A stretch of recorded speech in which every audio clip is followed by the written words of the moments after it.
You want me to put that on my Tudor?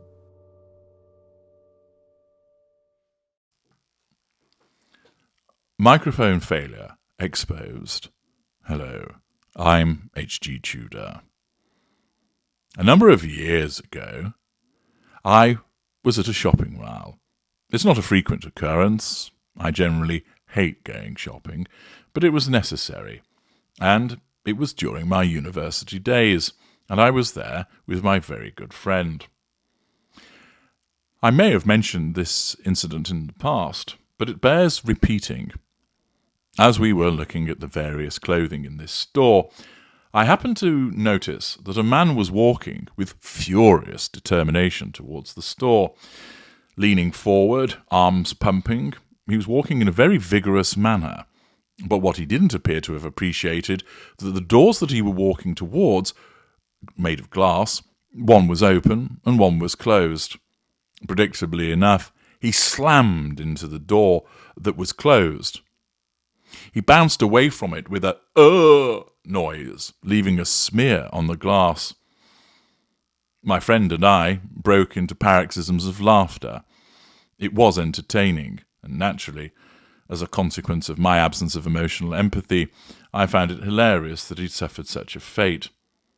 He staggered backwards, put his hand to his face, looked around, turned on his heel and walked away. He didn't appear to have been badly hurt, and it was really only that his pride was hurt, and he made his escape. That incident was clearly embarrassing to that man all those years ago.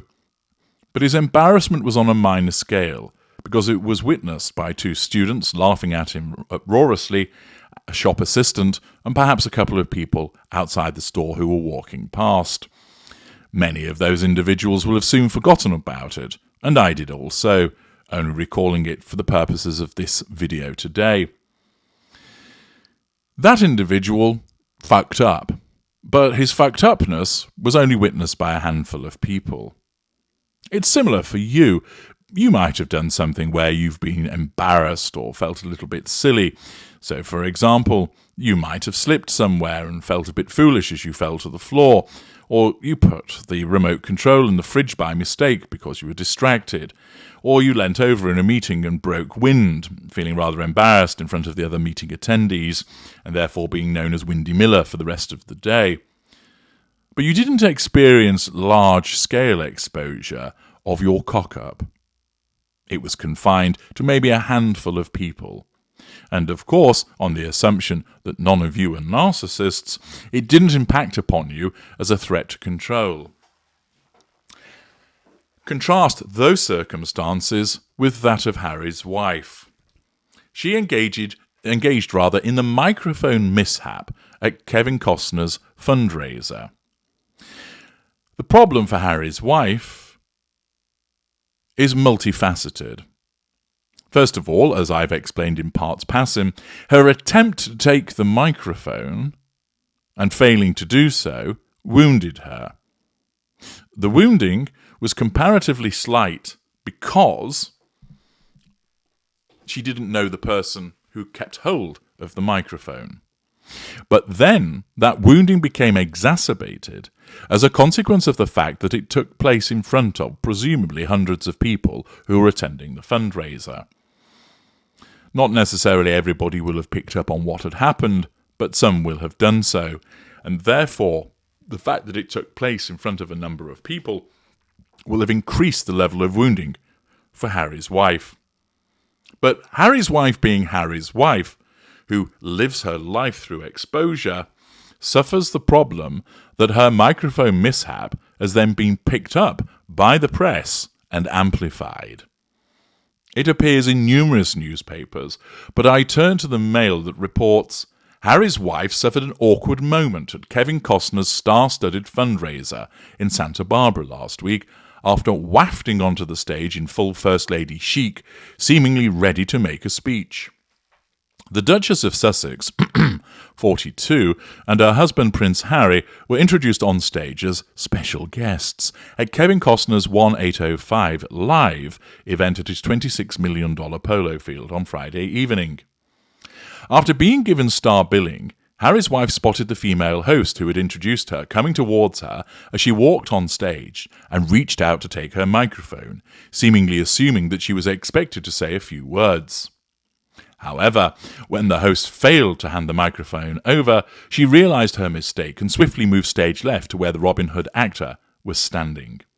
After finding their spot on stage, another MC seemingly offered the microphone to Prince Harry, who appeared to wave it away.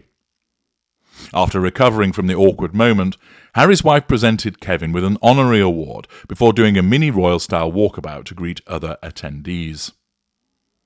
The clip, posted on Santa Barbara magazine's Instagram account, shows the royal couple beaming as they walk on stage. The problem for Harry's wife, of course, is this. She fucks up as a consequence of her narcissism making the assumption that the microphone is there for her. The MC says, you ain't having this, and holds on to the mic, walking away from her. That wounds Harry's wife. It's also witnessed by numerous people in the audience, and then it has been picked up across social media and thereafter by mainstream media. The Sun, the Telegraph, and now the Mail, all reporting on the fact that Harry's wife was made to look a clown because she thought she was going to make a speech and it didn't happen. This is the repeated problem for Harry's wife.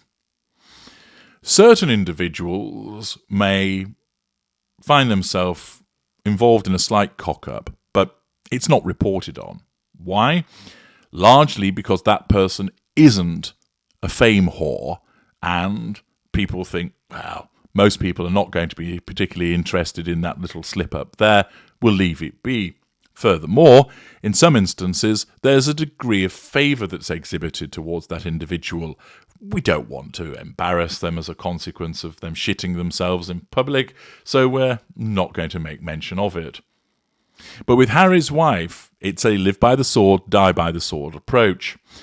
She has thrust herself into the limelight with those cloven hooves and pointy elbows time and time and time again. And thus, as a consequence of her courting the media, which she then turns around and criticises, and then attempts to silence through the various initiatives that she's involved in, as she seeks to stifle free speech, it means that the newspapers and blog sites and video hosting sites will use any opportunity that comes their way to highlight when she's embarrassed, when she fucks up, when she makes a boo-boo, when she is exposed as being a clown. Now, she doesn't experience embarrassment because her narcissism deals with it for her, but what she does experience is anxiety as a consequence of the threat to control that arises from events such as these. For most people, their day-to-day cock-ups don't go any further than a small group of people. But for Harry's wife, her problem is she fucks up regularly. Reason being, 1, her narcissism glitches because of the absence of emotional empathy and the lack of polish, so that she invariably looks awkward. Witness the number of times where she stands in the wrong place, that she barges in front of somebody, that she's playing with her hair, that she tries to talk when it's not her turn to talk, that she floats around awkwardly on the stage. Remember the USO event where she looked so cringingly out of place? It happens time and time again because she doesn't have the emotional empathy to guide her as to the appropriate reaction, and her narcissism doesn't always get it right. It goes off on that cherry picker and finds the particular slot in that warehouse for the imitation game with an empty space. And thus you see her uncertain of what to do, sometimes doing the wrong thing. It stands out time and time again. And because she's disliked and she has made a career out of courting the media is all too happy to say, let's show her up. Let's show her cock-ups. Let's show another Harry's wife fuck up, and everybody will comment. And thus, her microphone failure gets exposed, adding to the threat to control that's posed by the event happening in the first place, and the fact that a newspaper shows it to millions of people worldwide. Thus, this continues to reinforce the image of her as being awkward, pointless, turning up to things where she's not wanted and not fitting in, and also repeatedly highlights the failures in the first place, which amounts to another threat to control for her. And it's not going to show any signs of abatement. Because of her behaviour, more and more people are going to continue to want to see her exposed. I'm H.G. Tudor. Thank you for listening.